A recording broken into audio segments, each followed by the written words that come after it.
Shalom. Hallelujah. प्रभु यीशु मसीह का नाम से मैं सब लोगों को स्वागत करता हूँ। प्रभु तुमको आशीर्वाद दे।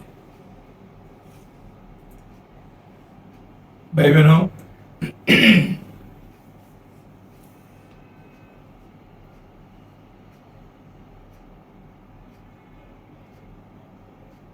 पहला हम ये बातें सीखा है कैसा परमेश्वर ने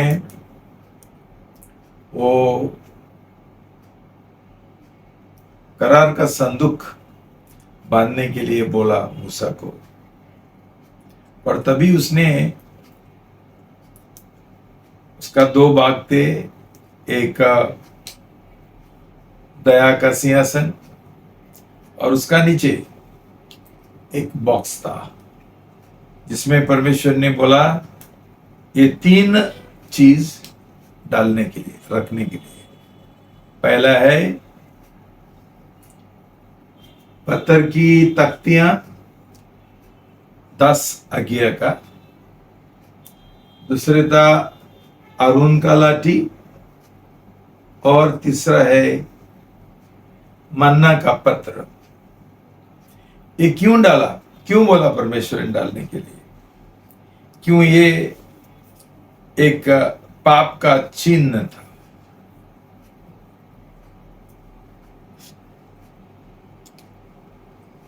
जो 10 आज्ञाओं का पत्थर की तख्तियां हैं, उस समय जब परमेश्वर ने ये लिखा है, वहां नीचे ये लोग का मूर्ति पूजा कर रहे थे।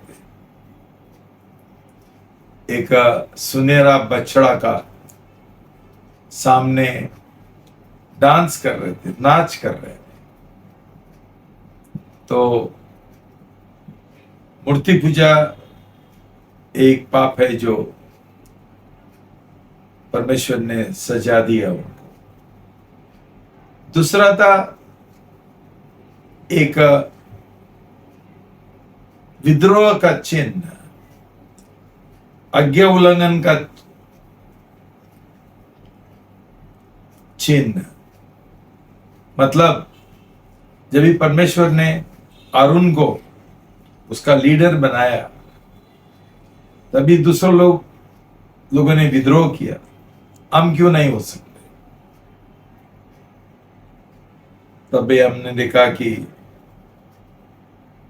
परमेश्वर ने सब लोगों को एक लाठी लाने के लिए बोला, और वहां वो परमेश्वर को उपस्थिति में रखा, और रातों रात सिर्फ अरुण का लाठी फूल गया और फल गया। तो ये एक चिन्ह था ये लोगों का पाप का, और ये पाप है विद्रोह और आज्ञा उल्लंघन। तीसरी चीज थी मन्ना का पात्र। जब भी परमेश्वर ने मन्ना दिया, ये लोग कुड़कुड़ाने के शुरू किया। उनको कोई विश्वास नहीं था परमेश्वर की ओर। कुड़कुड़ाया, और परमेश्वर को उनके ओर बहुत बहुत गुस्सा आ गया, क्रोध आ गया। और ये एक चिन्ह है। तो भाई बहनों, आज मैं और एक दो घटना के बारे में तुमको सिखाना चाहता हूं।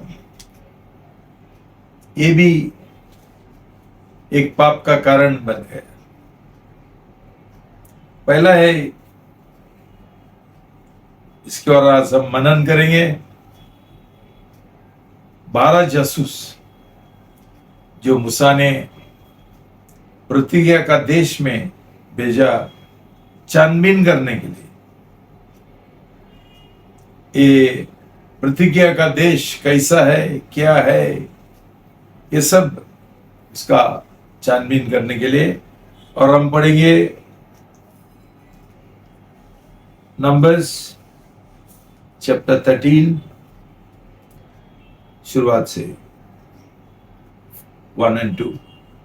पढ़ेंगे गिनती अध्याय 13 पद 1 और 2। फिर यहोवा ने मूसा से कहा, कनान देश जिसे मैं इजराइलियों को देता हूँ उसका भेद लेने के लिए पुरुषों को भेज। वे उनके पितरों के प्रति गोत्र के एक एक प्रधान पुरुष हो। यहोवा से ये आज्ञा पाकर मूसा ने ऐसे पुरुषों को पारान रेगिस्तान से भेज दिया जो सब के सब इजराइलियों के प्रधान थे। तो भाई बहनों,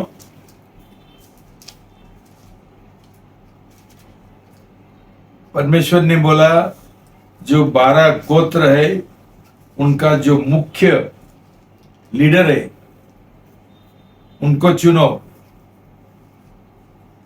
ताकि ये जाके ये छानबीन कर सकते हैं। और 12 में से 2 बहुत महत्वपूर्ण लीडर थे और उनका नाम था योशुआ और कैलेब। ये क्यों महत्वपूर्ण है? क्यों? जब भी उन्होंने रिपोर्ट लाया तभी उन्होंने एक विश्वास का रिपोर्ट दिया। दूसरा लोगों ने, दाजन ने अविश्वास का रिपोर्ट दिया। और इसके वजह सब लोगों को सजा मिला। हम पढ़ेंगे 17 से आगे। वहीं पर पद 17 से आगे, उनको कनान देश का भेद लेने को भेजते समय मूसा ने कहा, इधर से अर्थात दक्षिण देश होकर जाओ और पहाड़ी देश में जाकर उस देश को देख लो कि कैसा है, और उसमें बसे हुए लोगों को भी देखो कि वे बलवान है या निर्बल, थोड़े हैं या बहुत, और जिस देश में वे बसे हुए हैं वो कैसा है, अच्छा या बुरा, और वे कैसी कैसी बस्तियों में बसे हुए हैं, और तंबुओं में रहते हैं या गढ़ अथवा किलों में रहते हैं, और यह देश कैसा है, उपजाऊ है या बंजर है, और उसमें वृक्ष है या नहीं। और तुम हियाव बांधे चलो और उस देश की उपज में से कुछ लेते आना। वह समय पहली पक्की दाखों का था। आगे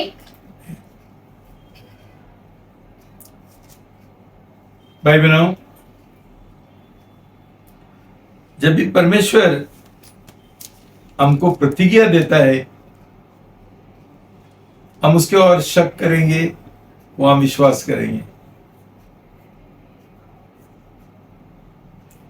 बहुत बार हम प्रार्थना करते हैं और प्रभु हमको हमारा प्रार्थना का उत्तर देता है, लेकिन ये उत्तर सही है गलत है, हमको मानता है हमको नहीं मानता है, इसके और चर्चा करना, अविश्वास करना एक बहुत बड़ा पाप है। परमेश्वर ने उनको एक प्रतिज्ञा दिया, मैं तुमको ऐसा देश में लेके जाएगा जिधर दूध और मधु बह रहे। फिर भी परमेश्वर ने उनको अनुमति दिया, उनको खुद देख के खुश होने के लिए कि वो देश कैसा है। और उसके बाद नंबर्स 13 21 से 24 पढ़ेंगे। अध्याय 13 का पद 21 से लेकर 24 तक। इसीलिए वे चल दिए और सीन नामक रेगिस्तान से ले रहोब तक, जो हमात के मार्ग में है, सारे देश को देखभाल कर उसका भेद लिया। वे दक्षिण देश होकर चले और हेब्रोन तक गए। वहां अहीमन, शेशे और तलमे नामक अनाकवंशी रहते थे। हेब्रोन मिस्र के सोअन से 7 वर्ष पहले बसाया गया था। तब वे एशकोल नामक नाले तक गए और वहां से एक डाली दाखों के गुच्छे समेत तोड़ ली और 2 मनुष्य उसे एक लाठी पर लटकाए हुए उठा ले चले गए और वे अनारों और अंजीरों में से भी कुछ कुछ ले आए। इजरायली वहां से दाखों का गुच्छा तोड़ ले आए थे। देखो भाई बहनों, वहां जब भी गया, जैसा परमेश्वर ने उनको बोला था वैसा उन्होंने देखा। और मूसा ने बोला था कुछ तो वापस लेके आओ। उन्होंने अच्छा अच्छा फल लाया, ग्रेप्स लाया, अंगूर लाया। तो भाई बहनों, ये कुछ रेगिस्तान नहीं था, एक अच्छा देश था, उसमें सब कुछ मिलता था। रेगिस्तान में पानी नहीं था, यहां पानी था, भरपूर बारिश गिरता था। भाई बहनों, इतना सारा उन्होंने देखने के बाद उनका रिपोर्ट क्या हो गया वो हम देखेंगे। नंबर्स 13:25-33 पढ़ेंगे। गिनती अध्याय 13 पद 25 से लेकर 33। 40 दिन के बाद वे उस देश का भेद लेकर लौट आए और पारान रेगिस्तान के कादेश नामक स्थान में मूसा और हारून और इजरायलियों की सारी मंडली के पास पहुंचे और उनको और सारी मंडली को संदेशा दिया और उस देश के फल उनको दिखाए। उन्होंने मूसा से यह कहकर वर्णन किया, जिस देश में तूने हमको भेजा था उसमें हम गए। उसमें सचमुच दूध और मधु की धाराएं बहती है और उसकी उपज में से यही है। परंतु उस देश के निवासी बलवान हैं और उसके नगर गढ़वाले हैं और बहुत बड़े हैं। और फिर हमने वहां अनाकवंशियों को भी देखा। दक्षिण देश में अमालेकी बसे हुए हैं और पहाड़ी देश में हित्ती, यबूसी और एमोरी रहते हैं और समुद्र के किनारे किनारे और यरदन नदी के तट पर की कनानी बसे हुए हैं। पर कालेब ने मूसा के सामने प्रजा के लोगों को चुप कराने के विचार से कहा, हम अभी चढ़ के उस देश को अपना कर ले, क्योंकि निसंदेह हम में ऐसा करने की शक्ति है। पर जो पुरुष उसके संग गए थे उन्होंने कहा, उन लोगों पर चढ़ने की शक्ति हम में नहीं, क्योंकि वे हमसे बलवान हैं। और उन्होंने इजरायलियों के सामने उस देश की जिसका भेद उन्होंने लिया था यह कहकर निंदा भी की। वह देश जिसका भेद लेने को हम गए थे ऐसा है जो अपने निवासियों को निगल जाता है, और जितने पुरुष हमने उसमें देखे वे सब के सब बड़े डिलडोल के हैं। फिर हमने वहां नपीलों को अर्थात नपीली जाति वाले अनाकवंशियों को देखा और हम अपनी दृष्टि में उनके सामने टिड्डे के समान दिखाई पड़ते थे और ऐसे ही उनकी दृष्टि में मालूम पड़ते थे। देखो भाई बहनों, 2 तरीका का रिपोर्ट उन्होंने लोगों को दिया। एक था अविश्वास का रिपोर्ट, नकारात्मक रिपोर्ट, और दूसरा था विश्वास का रिपोर्ट, सकारात्मक। भाई बहनों, ये एक उदाहरण है हमारा जीवन का। हम कितना परमेश्वर का जो प्रतिज्ञा है, वादा है, उसके और हम देखते हैं। जिन्होंने अविश्वास का रिपोर्ट दिया, उन्होंने उनका नजरिया पूरा गलत था। उन्होंने जो गलतियां हैं, जो कमी हैं, उसके और उन्होंने जोर डाला। ये लोग कितना बड़े हैं, लंबे हैं, राक्षस जैसा दिखता है। तो उन्होंने साफ साफ बोला, हम वहां नहीं जा सकते, हमको विजय नहीं मिलेगा।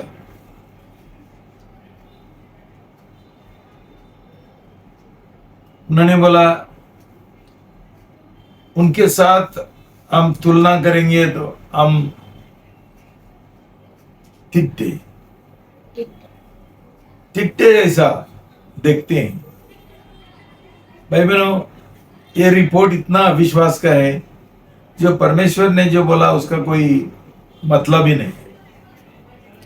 हमारा जीवन में ऐसा ही होता है। जब भी परमेश्वर हमको कुछ वादा करता है, हमको इतना कठिन लगता है उसके ऊपर विश्वास करने के लिए।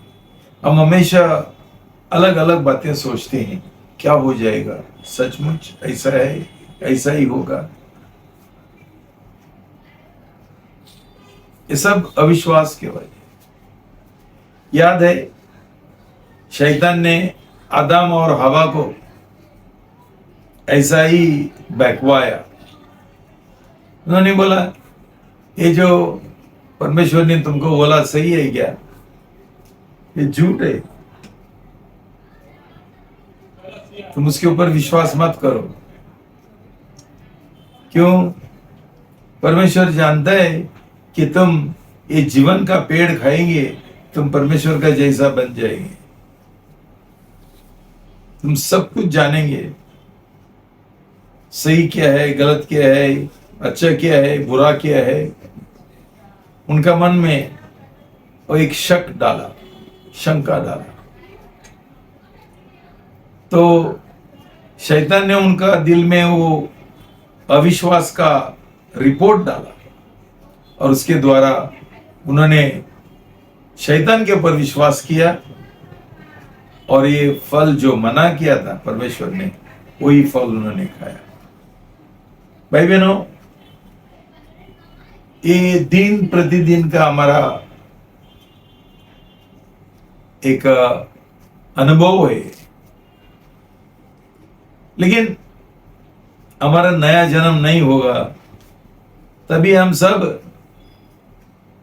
संसारी बातों की ओर हमारा ध्यान लगाते हैं, और संसार का और शैतान का झूठ है वो हम विश्वास करते हैं।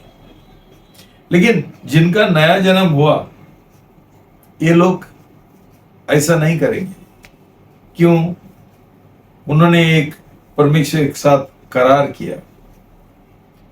उनका प्रभु यीशु के साथ एक मुलाकात हुआ। उन्होंने परमेश्वर का शक्ति पाया, अनुभव पाया, महसूस किया, और इसलिए ये लोग विश्वास से भर गया। एक विश्वास का रिश्ता बन गया कि परमेश्वर ऐसा नहीं करने वाला है। तो भाई बहनों, अविश्वास, जिनका नया जन्म नहीं हुआ, उनका जीवन का पाप है।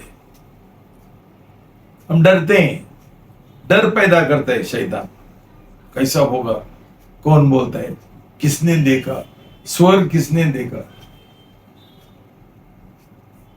लेकिन प्रभु का वचन बोलता है, हमारा मसीह जीवन, हम नजर से नहीं चलना चाहिए, लेकिन विश्वास से चलना चाहिए।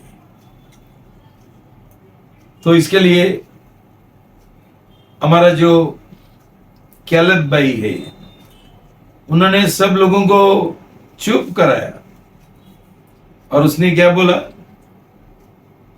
हम जरूर जाना चाहिए और ये देश का हम कब्जा करना चाहिए। परमेश्वर हमको विजय देगा।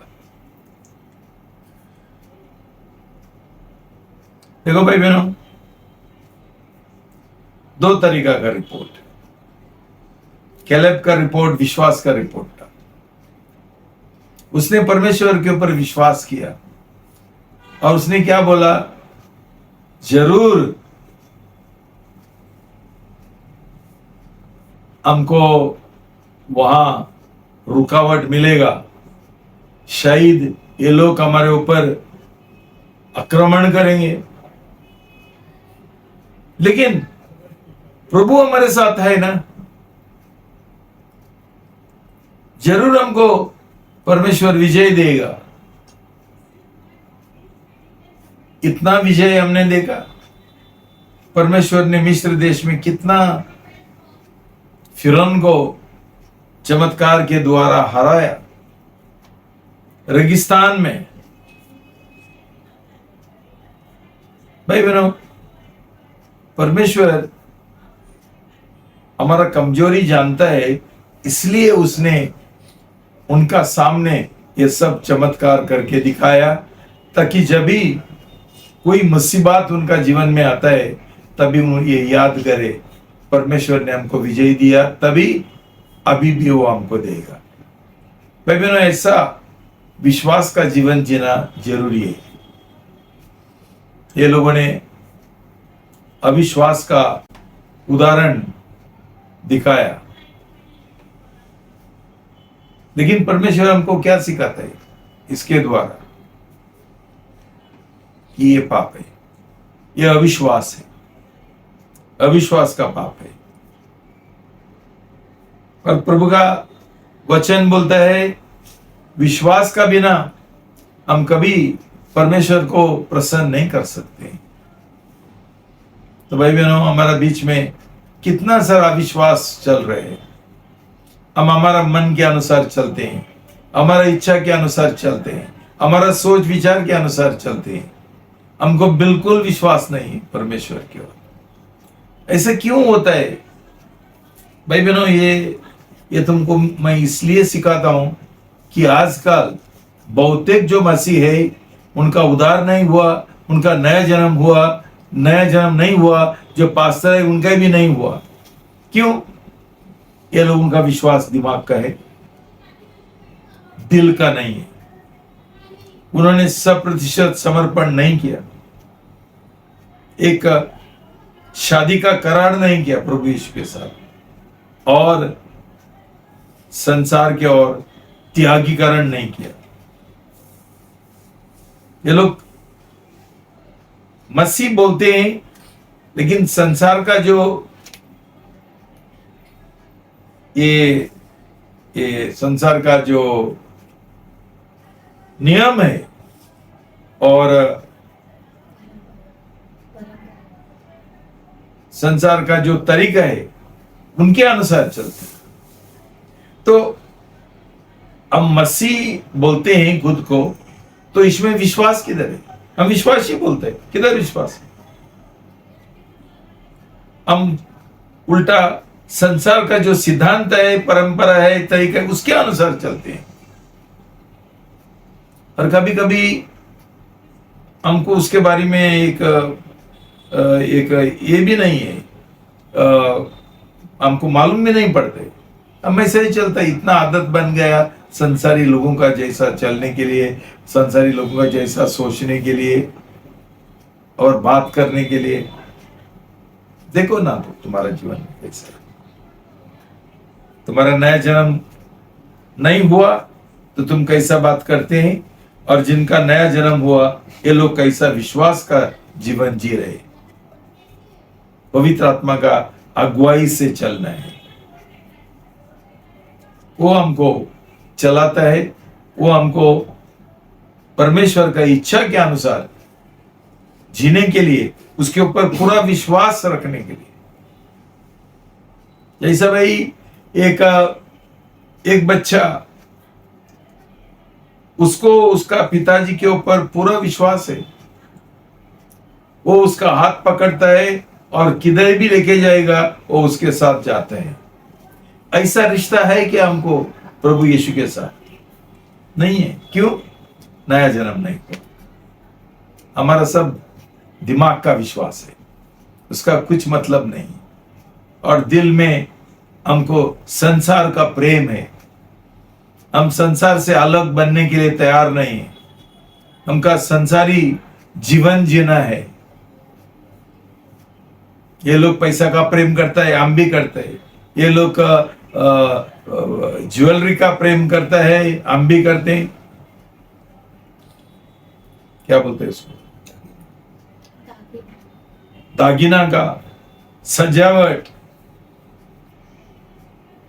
ज्यादा से ज्यादा हमारा जो ये है सिस्टर लोग है, जैसा ये लोग कितना सजावट करते हैं, लगता है ये लोग ये वेश्या लोग है। लेकिन ये लोगों को लगता है इसमें क्या है, क्या गलत है? ये दिल का बात है। हमारा दिल में अभी तक संसार है और इसलिए हम संसार का परंपरा के अनुसार, उनके तरीके अनुसार हमको संसार और शैतान खींचता है। तभी हम कैसा परमेश्वर के ऊपर विश्वास करेंगे? उसका वचन के ऊपर, उसका शब्द के ऊपर कैसा विश्वास करेंगे? कभी होता ही नहीं। तो ये हमारे लिए एक चेतावनी है कि जब भी परमेश्वर हमको प्रतिज्ञा देता है, विश्वास करो। हमको उसका जांच पड़ताल करने के लिए, छानबीन करने के लिए कोई जरूरत नहीं है। परमेश्वर ने बोला तो ठीक है, सही है। ये हमारा सही विश्वास होना चाहिए। लेकिन आजकल जो मसीह लोग है, जिनका नया जन्म नहीं हुआ है, ये खुद का इच्छा के अनुसार चल रहे हैं। खुद का जो जो जो योजना है इसके अनुसार चलते हैं। परमेश्वर के ऊपर कोई विश्वास नहीं है, लेकिन खुद को विश्वासी बोलते हैं। वो सबसे बड़ा जोक है। अभी हम देखेंगे लोगों का प्रतिक्रिया क्या हुआ। Numbers 14 1 to 10। गिनती अध्याय 14 पद 1 से लेकर 10। तब सारी मंडली चिल्ला उठी और रात भर वे लोग रोते ही रहे और सब इजरायली मूसा और हारून पर बुड़बुड़ाने लगे। और सारी मंडली उनसे कहने लगी, भला होता कि हम मिस्र ही में मर जाते या इस रेगिस्तान ही में मर जाते। यहोवा हमको उस देश में ले जाकर क्यों तलवार से मरवाना चाहता है? हमारी स्त्रियां और बाल बच्चे तो लूट में चले जाएंगे। क्या हमारे लिए अच्छा नहीं कि हम मिस्र देश को लौट जाएं? फिर वे आपस में कहने लगे, आओ हम किसी को अपना प्रधान बना ले और मिस्र को लौट चले। तब मूसा और हारून इजरायलियों की सारी मंडली के सामने मुंह के बल गिरे और नून का पुत्र यहोशू और यपुन्ने का पुत्र कालिब, जो देश के भेद लेने वाले में से थे, अपने अपने वस्त्र फाड़कर इजरायलियों की सारी मंडली से कहने लगे, जिस देश का भेद लेने को हम इधर उधर घूम कर आए हैं, वह अत्यंत उत्तम देश है। यदि यहोवा हमसे प्रसन्न हो तो हमको उस देश में जिसमें दूध और मधु की धाराएं बहती है पहुंचाकर उसे हमें दे देगा। केवल इतना करो कि तुम यहोवा के विरुद्ध बलवा न करो और न उस देश के लोगों से डरो, क्योंकि वे हमारी रोटी ठहरेंगे। छाया उनके ऊपर से हट गई है और यहोवा हमारे संग है, उनसे न डरो। तब सारी मंडली चिल्ला उठी कि इन पर पथराव करो। तब यहोवा का तेज मिलाप वाले तंबू में सब इजरायलियों पर प्रकाशमान हुआ। शालोम। हालेलुया। भाई बहनों, जो नकारात्मक अविश्वास का रिपोर्ट को इतना शक्ति है कि जिन्होंने विश्वास का रिपोर्ट दिया उनका उन्होंने कुछ माना नहीं, उल्टा ये दूसरा रिपोर्ट नकारात्मक अविश्वास का उनको बहुत अच्छा लगा, ये विद्रोह करने के लिए लगा। हम दूसरा एक कोई लीडर ढूंढेंगे और हम वापस मिस्र देश में जाएंगे। भाई बहनों, हमारा बीच में ये नहीं होता है क्या? हम कौन सा कलीसिया चुनते हैं जिधर पास्टर बोलता है ठीक है कुछ भी करो, मैं ही तुमको प्रचार करेगा और तुम लोग जो जैसा चाहिए वैसा करो। ऐसा पास्टर मिलेगा तो अच्छा है। क्यों? उनको डांटता ही नहीं है, मार्गदर्शन करता ही नहीं है, उनको शिष्यत्व नहीं है, सही मार्ग क्या है नहीं बताते। समझो कितना कलीसिया में लोग रविवार को मसीह काम करते हैं। प्रभु का वचन क्या बोलते हैं? प्रभु का वचन बोलता है मेरा जो विश्राम का दिन है, प्रभु का दिन है, वो पवित्र रखो। क्यों? कि उसके द्वारा हम हमारा विश्वास प्रकट कर सकते हैं। प्रभु ऐसा जो रविवार छुट्टी है वो जॉब, वो नौकरी हमको नहीं दे सकते है क्या? हमारा कलीसिया एक उदाहरण है। हमारा कलीसिया में कोई भी रविवार को काम नहीं करते, नहीं मिलता है बोलता है। तो ये लोगों को प्रार्थना के द्वारा उनको इच्छा है करके ये लोगों को परमेश्वर ऐसा नौकरी देता है, उनको आशीर्वाद देता है। क्यों? ये लोग विश्वास के साथ जीना चाहते हैं, प्रभु को प्रसन्न करना चाहते हैं कि एक दिन हम नहीं काम करेंगे फिर भी प्रभु हमारा देखभाल करेगा। लेकिन ऐसा सिखाने वाले लीडर पास्टर चाहिए ना। यही पास्टर बेकार है, अविश्वासी लोग है। लोग और लोगों को कैसा अगुवाई करेंगे, मार्गदर्शन करेंगे? चलते है, कुछ भी चलते। क्यों? ये पास्टर लोगों को परमेश्वर ने नहीं चुना था। ये लोगों ने कुछ सपना देखा होगा, परमेश्वर ने मुझे बुलाया। क्या शिष्यत्व है तेरा जीवन में? कितना सालों में शिष्यत्व किया है? परमेश्वर का वचन कितना जानते हैं? आजकल कई लोग अनपढ़ लोग हैं जो रिक्शा चलाते हैं। ये लोग क्या जानते हैं? क्या स्टडी किया उन लोगों ने परमेश्वर का वचन का? और वैसा है तो लोगों को ये लोग क्या मार्गदर्शन करेंगे, क्या सिखाएंगे? पूरा अविश्वास का जीवन जीने के लिए सिखाएंगे, जैसा ये 10 जो जासूस है उन्होंने सिखाया। फिर एक बार योशुआ ने क्या बोला? ऐसा मत करो, विद्रोह मत करो परमेश्वर की ओर। परमेश्वर ने हमको बोला, परमेश्वर ने प्रतिज्ञा का देश दिया, वो हमको संभालेगा, वो हमको मदद करेगा, वो हमको विजय देगा। उसने हमको जयवंत बनने के लिए बुलाया और उसका शक्ति, उसका सामर्थ, उसका अनुग्रह हमारे साथ है। भाई बहनों, कितना फर्क है जो अविश्वास का रिपोर्ट है और विश्वास का रिपोर्ट है। उसका अंजाम क्या हो गया? ये 10 जो जासूस थे उनको परमेश्वर ने उधर ही मार डाला, खत्म कर दिया। उनके साथ साथ ये जो लोग उनके और विश्वास किया था उनको भी उधर ही उनका नाश कर दिया। क्यों? परमेश्वर अविश्वास बर्दाश्त नहीं करते। विश्वास का बिना हमारा विश्वास दिमाग का नहीं है, दिल का विश्वास जो है एक रिश्ता, प्रेम रिश्ता और विश्वास रिश्ता परमेश्वर के साथ। या आंखें बंद करके जो प्रभु का वचन बोलता है वैसा हम चलने के लिए तैयार है। हम इतना ही बोल सकता है कि मैं सब कुछ कर सकता हूं मेरा परमेश्वर का शक्ति के द्वारा। ऐसा विश्वासी देखा है? पास्टर भी ऐसा बहुत कम। इसलिए आज कलीसिया का जो हालत है इतना बेकार हो गया।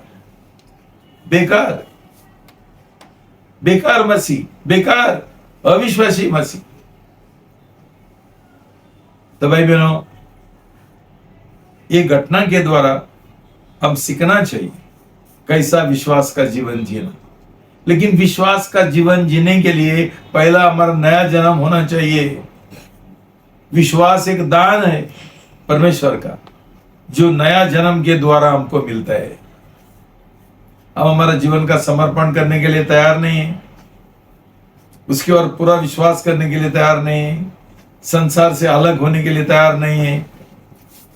क्या मसीह जीवन है? क्या विश्वासी आप लोग? ये सोच लो। दूसरा एक हम एक पाप देखेंगे। इस बार ये पाप खुद मूसा का था। मूसा ने परमेश्वर का आज्ञा उल्लंघन किया। हम उसके बारे में पढ़ेंगे एक्सोडस 17:3-6। निर्गमन अध्याय 17 पद 3 से लेकर 6 तक। फिर वहां लोगों को पानी की प्यास लगी। तब वे यह कहकर मूसा पर बुड़बुड़ाने लगे, तू हमें बाल बच्चों और पशुओं समेत प्यासा मार डालने के लिए मिस्र से क्यों ले आया? तब मूसा ने यहोवा की दोहाई दी और कहा, इन लोगों के साथ मैं क्या करूं? ये सब मुझ पर पथराव करने को तैयार है। यहोवा ने मूसा से कहा, इज़राइल के वृद्ध लोगों में से कुछ को अपने साथ ले ले और जिस लाठी से तूने नील नदी पर मारा था उसे अपने हाथ में लेकर लोगों के आगे बढ़ चल। देख, मैं तेरे आगे चलकर होरेब पहाड़ की एक चट्टान पर खड़ा रहूंगा और तू उस चट्टान पर मारना, तब उसमें से पानी निकलेगा जिससे ये लोग पिए। तब मूसा ने इज़राइल के वृद्ध लोगों के देखते वैसा ही किया। शालोम। हालेलुया। भाई बहनों, हम जानते हैं कि ये लोगों का पाप कुड़कुड़ाने का पाप था, हर एक बात के ऊपर। ये परमेश्वर के ऊपर विश्वास करने के लिए तैयार नहीं थे। देखो भाई बहनों, परमेश्वर निर्बुद्धि नहीं, उसको सब कुछ समझते। जानबूझ के उसने इनको रेगिस्तान का रास्ता क्यों चुना? उनके लिए ये एक सजा थी। जो प्रतिज्ञा का देश के लिए जो मार्ग था वो 11 दिन में ये लोग पहुंच सकते थे, लेकिन जब भी परमेश्वर ने उनका अविश्वास देखा, उसने उनको सजा दिया। उसने एक शपथ लिया कि ये लोगों को मैं सबक सिखाऊंगा। जो 11 दिन में हो सकता था, उनको 40 साल लगा। उससे अच्छा मार्ग था, लेकिन रेगिस्तान चुना। क्यों? इनको सिखाने के लिए मेरे ऊपर निर्भर रहना, मेरे ऊपर विश्वास करना। हाँ, रेगिस्तान में कुछ नहीं है। रेगिस्तान में धूप है। रेगिस्तान में रात को इलेक्ट्रिसिटी नहीं है, इलेक्ट्रिसिटी का खंभे नहीं है। जैसा हम बॉम्बे देखते हैं और पूरा रात पर हम घूमते रहते हैं। क्यों? लाइट है। लेकिन परमेश्वर ने उनके लिए एक इंतजाम किया था।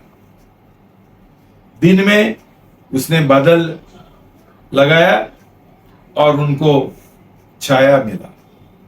रात को आग का एक खंबा तैयार किया। अभी पानी का जरूरी है, ये परमेश्वर को मालूम नहीं है। फिर भी उन्होंने कुड़कुड़ाया और प्रभु ने उनको एक चमत्कार किया। मूसा को बोला, जो लाठी ने तूने लाल समुद्र खुला किया था, वही लाठी से तो चेतान को मारो। और ये चेतान प्रभु यीशु मसीह था, और वहां से पानी आ गया। भाई बहनों, ये लोगों ने ये सब चमत्कार नहीं देखा था क्या? कैसा मूसा ने लाठी के द्वारा लाल समुद्र ये किया, डुबागा, फिर भी विश्वास नहीं। भाई बहनों, यही हमारा हालत है। परमेश्वर हमारा जीवन में कितना ही भी चंगाई करेगा, कितना ही चमत्कार करेगा, कितना ही बार वो हमको मदद करेगा, हम भूल जाते हैं। हर बार अविश्वास, हर बार अविश्वास। इसके लिए हम संसार का तरीका अपनाते हैं, उनका जैसा बहुत परिश्रम करते हैं पैसा कमाने के लिए, ये करने के लिए, वो करने के लिए, दिन रात। हमारा उद्धार का उद्देश्य क्या है भूल जाते हैं, और संसारी लोगों का जैसा हम चलते हैं। आगे पढ़ेंगे नंबर्स 28 to 13।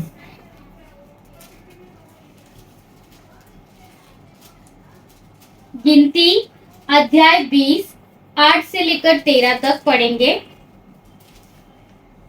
उस लाठी को ले और तू अपने भाई हारून समेत मंडली को इकट्ठा करके उनके देखते उस चट्टान से बातें कर, तब वह अपना जल देगी। इस प्रकार से तू चट्टान में से उनके लिए जल निकाल कर मंडली के लोगों और उनके पशुओं को पिला। यहोवा की इस आज्ञा के अनुसार मूसा ने उसके सामने से लाठी को ले लिया। मूसा और हारून ने मंडली को उस चट्टान के सामने इकट्ठा किया। तब मूसा ने उससे कहा, हे दंगा करने वालों, सुनो, क्या हमको इस चट्टान में से तुम्हारे लिए जल निकालना होगा? तब मूसा ने हाथ उठाकर लाठी चट्टान पर 2 बार मारी और उसमें से बहुत पानी फूट निकला, और मंडली के लोग अपने पशुओं समेत पीने लगे। परंतु मूसा और हारून से यहोवा ने कहा, तुमने जो मुझ पर विश्वास नहीं किया और मुझे इजरायलियों की दृष्टि में पवित्र नहीं ठहराया, इसीलिए तुम इस मंडली को उस देश में पहुंचाने न पाओगे जिसे मैंने उन्हें दिया है। उस सोते का नाम मरीबा पड़ा, क्योंकि इजरायलियों ने यहोवा से झगड़ा किया था और वह उनके बीच पवित्र ठहराया गया। शालोम। हालेलुया। भाई बहनों, नंबर 1, परमेश्वर ने मूसा को नहीं बोला था इस बार लाठी ले लो। उसको आदत बन गया था लाठी का। लाठी क्या दर्शाता है? लाठी एक विश्वासियों का अधिकार दर्शाता है कि उसके पास अधिकार है जो परमेश्वर ने हर एक नया जन्म पाया हुआ व्यक्ति को दिया है। लेकिन उसका हम गलत इस्तेमाल नहीं कर सकते। हम परमेश्वर का आज्ञा के अनुसार चलना है। इस बार परमेश्वर ने उसको नहीं बोला चट्टान के ऊपर लाठी मारो। इस बार बोला था तू चट्टान से बात करो, बयान दे दो, घोषणा करो। लेकिन मूसा को इतना कंटाड़ा आ गया है ये लोगों का कि बार बार ये लोग उसको सताते हैं। और गुस्सा से उसने लाठी मारा। परमेश्वर ने, जो दयालु परमेश्वर है, कि मूसा का पाप के बावजूद परमेश्वर ने उनको पानी दिया, लेकिन मूसा को बोला तुझे मैं सजा देगा, क्यों तूने मेरा नाम खराब कर दिया, मेरा नाम जो पवित्र है तूने मिट्टी में मिलाया, जैसा मैंने बोला था वैसा तूने नहीं किया। भाई बहनों, हमको थोड़ा तो एक अक्ल होना चाहिए परमेश्वर का शब्द के अनुसार जीने के लिए और उसका आज्ञा पालन करने के लिए। मतलब जब भी हम परमेश्वर का योजना और इच्छा के अनुसार नहीं चलते हैं, तभी हम हमारे ऊपर एक श्राप लेके आते हैं, सजा लेके आते हैं। क्यों? परमेश्वर का नाम बदनाम किया। ये समझना जरूरी है। तो बाद में क्या हुआ? परमेश्वर ने उसको बोला तू ये लोगों को, तुझे मैं ये लोगों को प्रतिज्ञा का देश में लेने के लिए मैं नहीं देगा, अनुमति नहीं देगा। तू ये प्रतिज्ञा का देश में प्रवेश नहीं करेगा। भाई बहनों, हमको परमेश्वर का डर नहीं है, इसलिए हम जैसा हमारा मर्जी है वैसा हम जी रहे, गलत बपतिस्मा ले रहे, गलत मसीह बन रहे, लेकिन मसीह जीवन बिल्कुल नहीं है। हम संसारी लोगों का बीच में, हमारा बीच में कोई फर्क नहीं है, कोई फर्क नहीं है।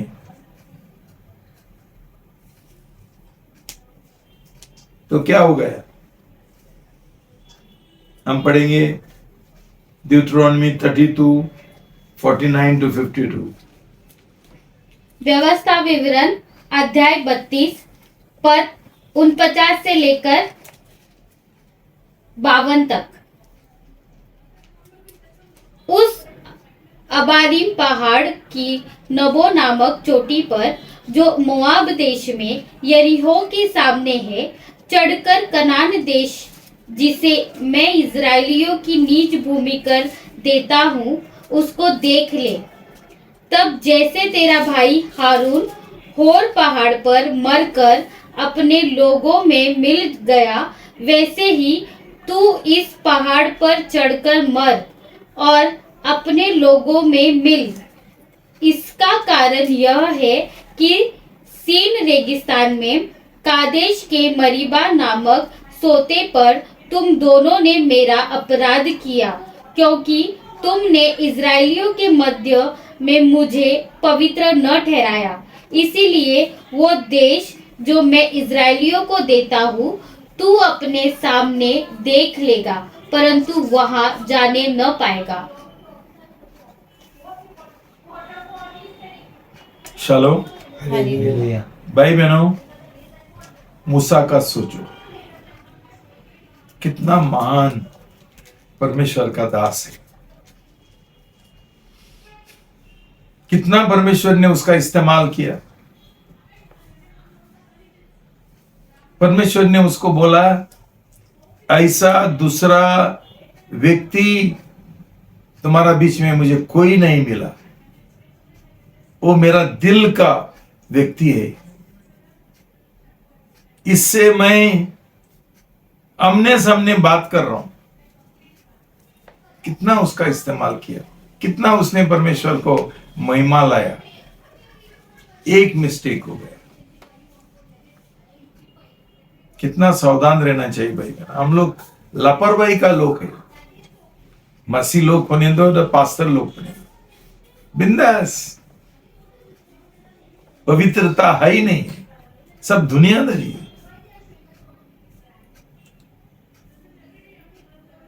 तो परमेश्वर ने उसको बोला,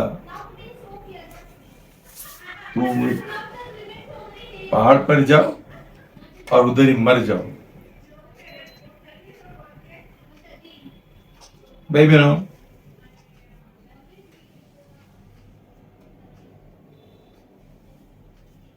ड्यूटरोनॉमी 34 1 to 6। व्यवस्था विवरण अध्याय 34 का पद 1 से लेकर 6 तक। फिर मूसा मोआब के अराब से नबो पहाड़ पर जो पिसगा की एक चोटी और यरीहो के सामने है चढ़ गया, और यहोवा ने उसको दान तक का गिलाद नामक सारा देश और नप्ताली का सारा देश और एप्रेम और मनश्शे का देश और पश्चिम के समुद्र तक का यहूदा का सारा देश और दक्षिण देश और सोअर तक की यरीहो नामक खजूर वाले नगर की तराई, यह सब दिखाया। तब यहोवा ने उससे कहा, जिस देश के विषय में मैंने अब्राहम, इसहाक और याकूब से शपथ खाकर कहा था कि मैं इसे तेरे वंश को दूंगा, वह यही है। मैंने इसको तुझे साक्षात दिखला दिया है, परंतु तू पार होकर वहां जाने न पाएगा। तब यहोवा के कहने के अनुसार उसका दास मूसा वही मोआब के देश में मर गया, और उसने उसे मोआब के देश में बेतपोर के सामने एक तराई में मिट्टी दी, और आज के दिन तक कोई नहीं जानता कि उसकी कब्र कहाँ है। शालोम। हालेलुया। भाई बहनों, लेकिन इसके ऊपर मैं मनन कर रहा था। मैंने बोला, प्रभु ऐसा कैसा हो सकता है? आपने बोला ऐसा आदमी मुझे मिला ही नहीं, वो मेरा दिल का आदमी है। उसके द्वारा आपने इतना ये किया, काम किया, इतना तुझे उसने महिमा दिया, कठिन काम किया, लोगों का सब अपमान और गाली उसने सुना, पूरा उसने उनका जीवन का समर्पण किया था। एक मिस्टेक किया और आपने उसको सजा दिया। मुझे नहीं लगता है भाई बहनों, ये एक सजा है। ये परमेश्वर का उसके और प्रेम है और उसके और एक आदर मान है। क्यों मालूम है? उसका कितना उम्र था जब ही वो मर गया?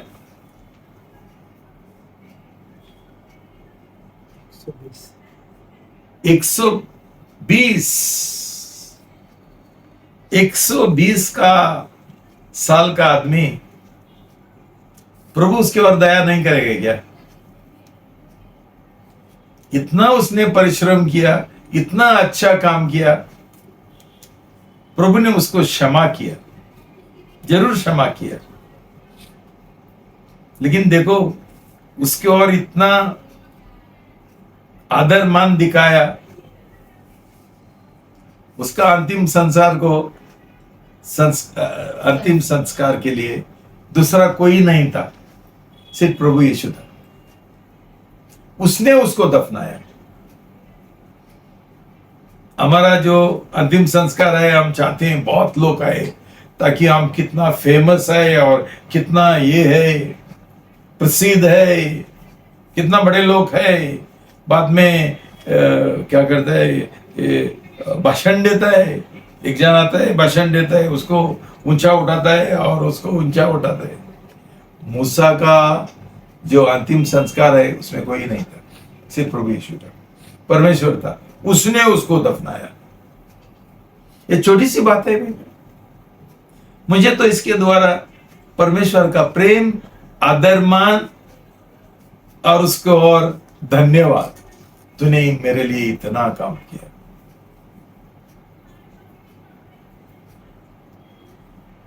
तो भाई बहनों, ऐसा मत सोचो कि परमेश्वर हमारा निर्दय है। नहीं, वो समझता है। और हम मत्ती 17:1-7 पढ़ेंगे। मत्ती अध्याय 17 पद 1 से लेकर 7 तक पढ़ेंगे। और एक बात भूल गया मैं, मूसा 40 साल से ये पृथ्वी का देश देखने के लिए तरसता था। ये उसका सपना था, लेकिन परमेश्वर ने उसका सपना व्यर्थ जाने के लिए नहीं दिया। तुम जाके देखो, कभी तुमको वहां जाने के लिए मिलेगा ना, ये पहाड़ में नेबो, वहां से ये जो दृश्य है इज़राइल का, कनान देश का, यॉर्दान नदी का, यरीको, ये कितना सुंदर है, ऐसा मैंने पढ़ा। इतना सुंदर है, उसको ये एक अवसर, मौका मूसा को परमेश्वर ने दिया। उसने वहां से पूरा कनान देश, प्रतिज्ञा का देश देखा। प्रवेश नहीं किया, लेकिन देखा।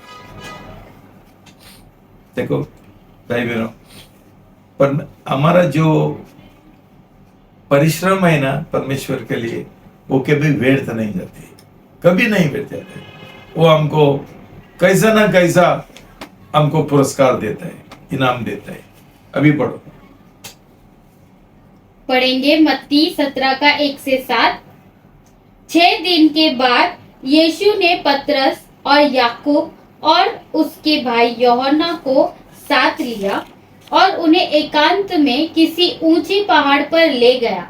वहां उनके सामने उसका रूपांतर हुआ और उसका मुंह सूर्य के समान चमका और उसका वस्त्र ज्योति के समान उजला हो गया। और मूसा और एलिया उसके साथ बातें करते हुए उन्हें दिखाई दिए। इस पर पतरस ने यीशु से कहा, हे प्रभु, हमारा यहाँ रहना अच्छा है। यदि तेरी इच्छा हो तो मैं यहाँ 3 मंडप बनाऊं, एक तेरे लिए, एक मूसा के लिए और एक एलिया के लिए। वह बोल ही रहा था कि एक उजले बादल ने उन्हें छा लिया और उस बादल में से एक शब्द निकला, यह मेरा प्रिय पुत्र है, जिससे मैं प्रसन्न हूँ, इसकी सुनो। शिष्य यह सुनकर मुंह के बल गिर गए और अत्यंत डर गए। यीशु ने पास आकर उन्हें छुआ और कहा, उठो, डरो मत। शालोम। हालेलुया। भाई बहनों, मूसा इज़राइल देश में, कनान देश में कभी पहुंचा नहीं था, लेकिन जब भी प्रभु यीशु मसीह का रूपांतर हो गया ये ताबोर पहाड़ में, उसने उसके साथ किसको लाया? मूसा को और एलिया को लाया। परमेश्वर उसका पुत्र का जो महिमा है वो दिखाना चाहता था।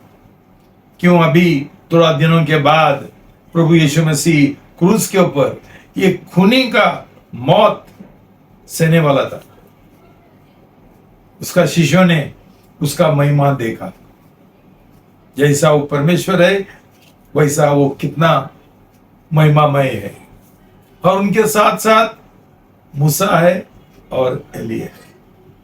भाई बहनों, यही हमको दिखाता है कि परमेश्वर ने मूसा को छोड़ा नहीं, एलिया को छोड़ा नहीं।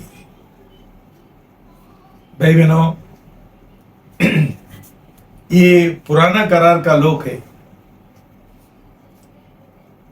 और हम सही, हमारा नया जन्म हुआ तो हम नया करार का लोग हैं। लेकिन प्रभु का वचन बोलता है यूहन्ना बपतिस्मा दाता के बारे में, ऐसा इंसान दुनिया में पैदा नहीं हुआ, लेकिन जो नया करार का विश्वासी है, ये यूहन्ना बपतिस्मा दाता, मूसा और ये सब जो नबी है उनसे बढ़कर है। भाई बहनों, अब समझते हैं सही मसीह, सही प्रभु का शीश, सही नया जन्म पाएगा तो हमारा पद, दर्जा, स्थान कितना ऊंचा है। समझा?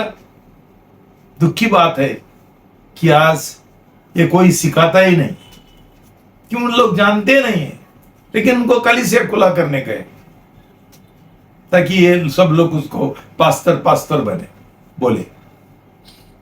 शर्म का बात है। ये लोगों ने जितना जल्दी ये गलत कलीसिया बंद करेंगे तो लोगों का फायदा हो जाएगा। ये लोगों को प्रभु छोड़ेगा नहीं, ये लोग दूसरा लोगों का, उनका जीवन का वाट लगा रहे हैं।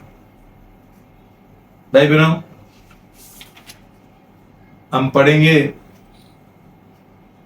इब्रानी 8, 6 और 10, 6 से 10 पढ़ेंगे। इब्रानियों अध्याय 8 पद 6 से लेकर 10 और 13। पर उन याजकों से बढ़कर सेवा यीशु को मिली, क्योंकि वह और भी उत्तम करार का मध्यस्थ ठहरा, जो और उत्तम प्रतिज्ञाओं के सहारे बांधी गई है। क्योंकि यदि वह पहली करार निर्दोष होती तो दूसरी के लिए अवसर न ढूंढा जाता, पर वह उन पर दोष लगाकर कहता है, प्रभु कहता है, देखो वे दिन आते हैं कि मैं इज़राइल के घराने के साथ और यहूदा के घराने के साथ नई करार बांधूंगा।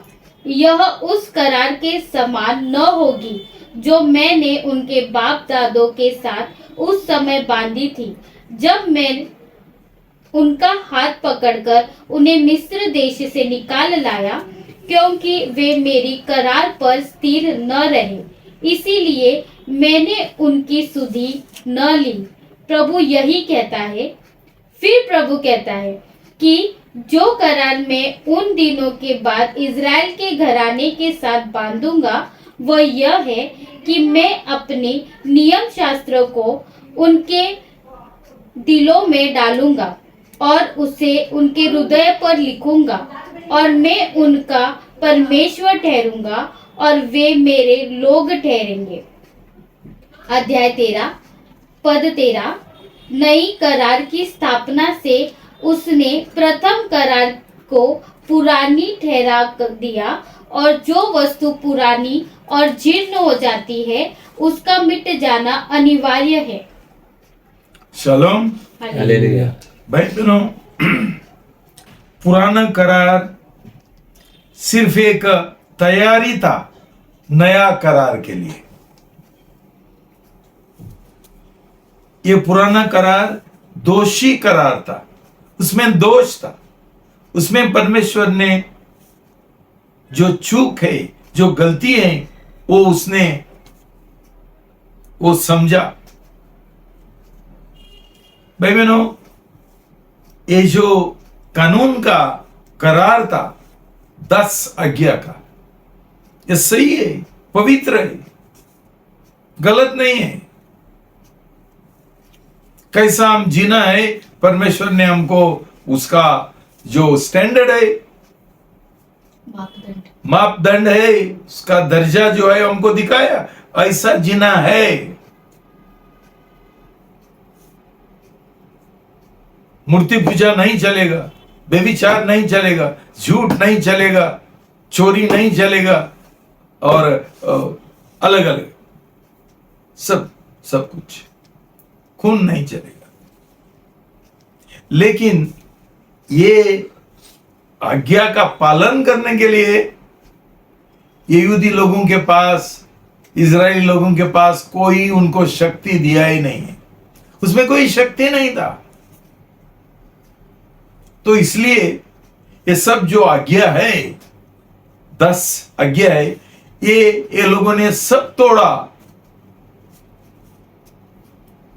उनको विजय नहीं मिला। तो आश्चर्य है क्या कि ये जो रेगिस्तान का लोग है, उन्होंने इतना सारा पाप किया? क्या बड़ा आश्चर्य है। उनके पास कोई शक्ति नहीं था, बार बार पाप में गिरा, और फिर भी परमेश्वर ने उसको इतना सजा दिया। अभी आप सुन लो, परमेश्वर ने वो करार पुराना और जिन्न ठहराया और बाजू में रखा, और हमारे लिए प्रभु यीशु का लहू के द्वारा, उसका क्रूस के द्वारा हमको नया और उत्तम करार हमको दिया। उसमें इतना शक्ति है, पवित्र आत्मा का शक्ति है, उसमें अनुग्रह है। हम कभी बोल सकते हैं क्या कि ये बेकार करार है, मैं आज्ञा पालन नहीं कर सकता हूं, मैं परमेश्वर का इच्छा के अनुसार नहीं जी सकता हूं, मैं वचन में जो लिखा वो मेरे पास नहीं होता है, बोल सकता हूं, बोल सकता है हम लोग। लेकिन आजकल ये बात लोगों को कोई सिखाता ही नहीं। पहला सही नया जन्म होना है, उसके बाद सही पवित्र आत्मा का दान और शक्ति और बुद्धि सब कुछ हमको मिलता है। हम सब कुछ कर सकते हैं परमेश्वर का शक्ति के द्वारा। कुछ नहीं है जो हम नहीं कर सकते। पाप के ऊपर विजय हमको मिल सकता है। ये लोगों को नहीं मिल सकता था पुराना करार में। फिर भी आज हमारा जीवन क्या है? जो लोग बोलता है मेरा उद्धार हुआ, मेरा नया जन्म हुआ, पाप से भरा है, पाप का जीवन जी रहे, सिर्फ रविवार को आते हैं करके ये लोग मसीह है, इसका अलावा और कुछ नहीं। बिल्कुल दुनियादारी है, बिल्कुल दुनिया का लोगों का जैसा है, पैसा का प्रेम करते हैं, हर एक आज्ञा परमेश्वर का तोड़ते हैं। क्यों? उनका सही नया जन्म नहीं हुआ, इसलिए उनके पास पवित्र आत्मा का शक्ति नहीं है, अनुग्रह भी नहीं है। तो भाई बहनों, हमने समझना चाहिए। हम ये लोगों को देख के और आदम हवा को देख के, इसको देख के उनको गाली देते हैं, क्या ये लोगों ने पाप किया, क्या ये किया। हमारा जीवन क्या है? हम उत्तम करार में जी रहे, जिसमें हर एक सुविधा है, हर एक ये है, हमको ये मिलता है, हमको शक्ति मिलता है पाप के ऊपर विजय पाने के लिए, अच्छा गवाह बनने के लिए पूरा दुनिया का सामने, कि सब लोग हमको देख के बोले ये लोग अलग है। हम सुसमाचार प्रचार करने के लिए जाता है, हमारे पास कुछ गवाही है। गवाही चंगाई का गवाही नहीं है कि हमारा स्वभाव प्रभु यीशु मसीह के समान बदल गया, हमारा जीवन बदल गया, ये गवाही है। मुझे ये चंगाई मिला, मैं मरने वाला था, प्रभु ने मुझे, तो क्या हो गया? मरता था अच्छा होता था। क्यों? आज तेरा पापी जीवन के द्वारा जितना पैसा का प्रेम करता है और संसार के लिए जी रहे, प्रभु यीशु का नाम हम बदनाम कर रहे। हम कौन सा मसीह है, कौन सा विश्वासी है? प्रभु को क्या मान सम्मान मिलता है, क्या महिमा मिलता है हमारा जीवन के द्वारा? भाई बहनों, इसलिए हमारा न्याय ये लोगों से बढ़कर हो जाएगा, ये लोगों से बढ़कर हो जाएगा, कठिन हो जाएगा और कड़क हो जाएगा।